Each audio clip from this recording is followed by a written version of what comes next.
अस्सलाम वालेकुम नाज़रीन, प्रोग्राम में मैं सुमैया रिजवान आपको खुश आमदीद कहती हूँ। डेफिनेटली हम फाइनेंस बिल पे बात करेंगे जिसमें महंगाई का एक नया तूफान आने के लिए तैयार है। पेट्रोल के नर्ख में 35 रुपए फी लीटर का इजाफा होगा, गैस की कीमत में 112.32 पैसे तक का इजाफा बिजली की इजाफी वसूलियों के बाद। और अब बारी है 170 अरब रुपए के मिनी बजट की, जो कि आज पेश किया गया। IMF की सख्त तरीन शराइत के तहत नए टैक्सेस पर मबनी ये फाइनेंस बिल यानी कि मिनी बजट काबीना से मंजूर होगा और उसके बाद फिर यह आगे जाएगा, जिसके तहत हुकूमत जनरल सेल्स टैक्स को 17 से बढ़ाकर अब 18% करेगी और मजीद 55 अरब रुपए हासिल करेगी। बकिया 55 अरब रुपए हवाई जहाज के टिकट्स, चीनी के मशरूबात पर excise duty, withholding tax की शरह में इजाफा करके इकट्ठे किए जाएंगे।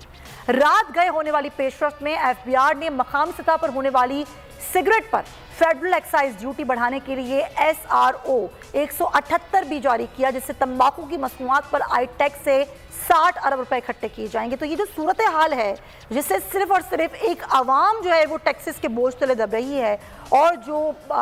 डेफिनेटली जो सियासी लोग हैं, जो सियासतदान हैं, उनकी अयाशियाँ और उनके मामलात वैसे ही जारी हैं। इस पर हम ज़रा बात डॉक्टर शाहजहां सिद्दीकी साहब हमें ज्वाइन कर रहे हैं, माहिर मौशूआत हैं। डॉक्टर साहब, ये फाइनेंस बिल जो कि मिनी बजट जो आज पेश किया गया, जिससे अभी तक जो समझ में आया है वो ये समझ में आया है कि सब कुछ आवाम पर ही पड़ने वाला है, और शायद मुझे तो ये लग रहा है कि दो तबके होंगे, एक अमीर और एक गरीब। मिडिल क्लास को तो उन्होंने ख़त्म ही कर दिया है। क्या सूरत हाल देख रहे हैं आप? देखिए, पहले मैं आपसे यह कर दूं कि जो ये बजट तजावीज़ हैं इनको IMF की शराइत कहना बंद कर दिया जाए। ये IMF की शराइत नहीं है। अच्छा, मैं बिल्कुल वाज़ेह तौर पे कह रहा हूँ। आपने भी अपने प्रोग्राम में शराइत की बात की है, सही है। ये शराइत उनकी नहीं है। दूसरी ये कि आइन की मुताद्दिद प्रोविजंस हैं जिसके ये उसके खिलाफ है। वो आइन के शिक नंबर 3, आइन के शिक नंबर 4, 25A, 37, 38 और 227, ये आइन की शिकें हैं जिनके ये खिलाफ हैं। तो पार्लियामेंट को, कौमी असम्बली और सेनेट को ये इख्तियार ही हासिल नहीं है कि वो इस किस्म के जो है तजावीज़ करे। इससे पहले जो बजट तजावीज़ आती रही हैं वो भी आइन पाकिस्तान के खिलाफ ही होती हैं। बिल्कुल मैं वाज़ेह तौर पे कह रहा हूँ, इसमें शक व शुबे की कोई गुंजाइश नहीं है। दो बातें मैंने आपसे कही, इसमें एक एक जुमले में वजाहत कर दूँ। जब हुकूमत IMF ने ये कहा कि जनाब आपका बजट खसारे का हदफ तो था 4.9%, ये तो 7% से तजावुज़ कर गया। आपकी महंगाई जो थी 11.5% का हदफ था, ये तो 25% हो गई। आपकी मईशत गैर मुस्तहकम है, तो कैसे ठीक करेंगे? हुकूमतें कहती रही, इस हुकूमत ने भी कहा कि जनाब सियासी तौर पर यह मुमकिन नहीं है कि हम ताकतवर तबकों पर टैक्स लगाएं, सियासी तौर पर यह मुमकिन नहीं है कि हम अपने बैरूनी दौरे कम करें, सियासी तौर पर यह मुमकिन नहीं है कि हम काबीना का साइज़ कम करें, शान अखराजात कम करें, ये नहीं है। तो उसने कहा ये तो आपका मसला है, हम तो आपको बता रहे हैं क्या क्या करना है। तो ये कहते हैं जी, फिर एक तय ये होता है कि ये हदफ हासिल करने के लिए, बजट खसारा को कम करने के लिए और जो है अदम इकनॉमी है उसको ठीक करने के लिए फिर ये तय होता है कि हम ये टैक्सेस आवाम पे लगा दें। IMF कहता है ये आपका मसला है, हम तो आपको टारगेट दे रहे हैं। अगर आप आमदनी पे टैक्स लगा के चोरी रोक कर अखराजात कम करके करना चाहते हैं वो आपकी मर्जी। तो ये हम IMF का नहीं है, नंबर एक। फिर मैंने आपको IMF की शिकें बता दी कि जिसके तहत ये उसके खिलाफ है। तो जो हमारे माहिरीन कानून हैं, आला अदलिया है, इंटेलेक्चुअल्स हैं, उन सबको इन शिकों का तो पढ़ लें, ये उसके खिलाफ है। तीसरी बात ये थी कि इस वक्त तो सूरत हाल ये है, मैं ये नहीं कह रहा कि इस वक्त ये बजट ना लाएं, इस वक्त तो मईशत को दानिस्ता तबाह बर्बाद करके, रिजर्व्स को गिरा के, रुपए की कदर को गिरा के, महंगाई बढ़ा के इस काबिल कर दिया है कि हमें या तो खुदकशी करें या हम इन पर अमल करें। तो हमने ये ज़ाहिर है कि इन पर अमल करने का फैसला किया। लेकिन अगर हुकूमत चाहती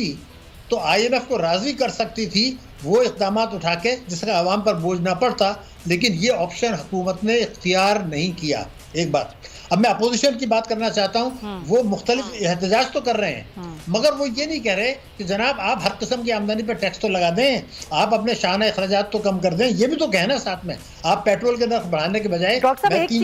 एक चीज़ है वो ये आपने कहा कि इकोनॉमी को बेहतर करने के लिए जो भी करना था हुकूमत ने वो किया, IMF की शराइत पर नहीं बल्कि उनकी अपनी कंडीशंस थी। लेकिन एक सवाल मेरा आपसे ये है कि क्या इकोनॉमी इससे बेहतर हो जाएगी? हम जब से हमने होश संभाला हम यही देखते हैं कि IMF के जो है वो आते हैं, मुआहदे होते हैं, उनकी कहे हुए मुआहदे पर अमल करने के लिए कहा जाता है कि इकोनॉमी बेहतर होगी, लेकिन इकोनॉमी कभी बेहतर ही नहीं होती। نہیں اکنامی دیکھیے میں نے آپ سے عرض کر دوں میں نے یہ نہیں کہا کہ اکنامی بہتر ہوگی میں نے کہا اتنی تباہ و برباد ہو چکی تھی کہ اب ہر حالت میں قرضہ لینا تھا تباہی سے بچنے کے لیے یعنی میرا بالکل واضح طور پہ کہنا یہ ہے میں آپ کو بتا دیتا ہوں جب آپ کو یہ قسط مل جائے گی یہ سارے اقدامات اٹھانے کے بعد عوام کو کچل کر تباہ و برباد کر کے تو آپ یہ دیکھیں گے کہ معیشت کی شرح نمو سست ہوگی نمبر 1 نمبر 2 صنعتوں کی پیداواری لاگت بڑھے گی جس کا بوجھ عوام پر جائے گا اور برآمدات متاثر ہوں گی تیسرے یہ کہ مہنگائی میں بے تحاشا اضافہ ہوگا یہ کوئی 33% تک جا سکتی ہے ان 6 مہینوں میں اور کچھ اشیاء میں 45% تک اضافہ ہوگا جولائی سے یہ اب سے لے کے جو ہے وہ جون تک اور آپ یہ دیکھیں گے کہ غربت بڑھے گی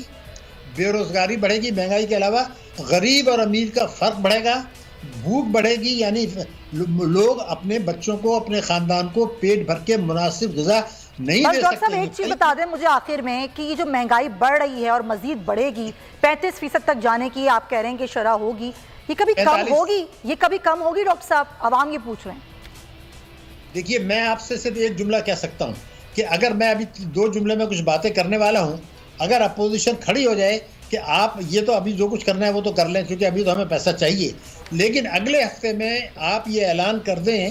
کہ 10 لاکھ روپیہ جو ہے سے کم کی جس کی آمدنی ہے اس پہ کوئی انکم ٹیکس نہیں ہوگا اور اس سے زیادہ ہر آدمی کو ایک تو ٹیکس دینا ہوگا جی ایس ٹی جس سے مہنگائی بڑھتی ہے 17.5 وہ 18 ہے اس کو 7.5% پر لے آئیں آپ اور معیشت کو دستاویزی بنائیں تو ٹیکسوں کی آمدنی میں اضافہ ہوگا 7,000 ارب روپیہ اور لیکن عوام پر بوجھ کم ہوگا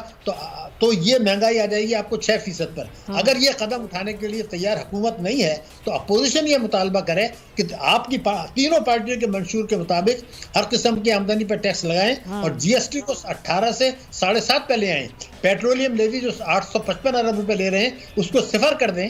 اس کے باوجود 8,000 ارب روپیہ سالانہ حکومت کو آمدنی ہوگی جس کو عوام کی فلاح و بہبود پہ خرچ کریں اور IMF کو ہمیشہ کے لیے خداحافظ کہہ دیں اگر یہ قوم تیار نہیں ہے تو پھر تو نہ کوئی مطالبہ کر رہا ہے تو پھر تو بڑی مشکلات میں ہم پھنسنے والے ہیں صحیح کہہ رہے ہیں آپ ڈاکٹر صاحب لیکن آپ نے بڑی اچھی تجویز دی ہے آپ ایک ایکسپرٹ ہیں اور ایکسپرٹ کی رائے کا احترام بھی ہونا چاہیے یہ تجویز یقیناً نہ صرف اپوزیشن کو بلکہ پوری عوام کو سب کو دینی چاہیے میڈیا کے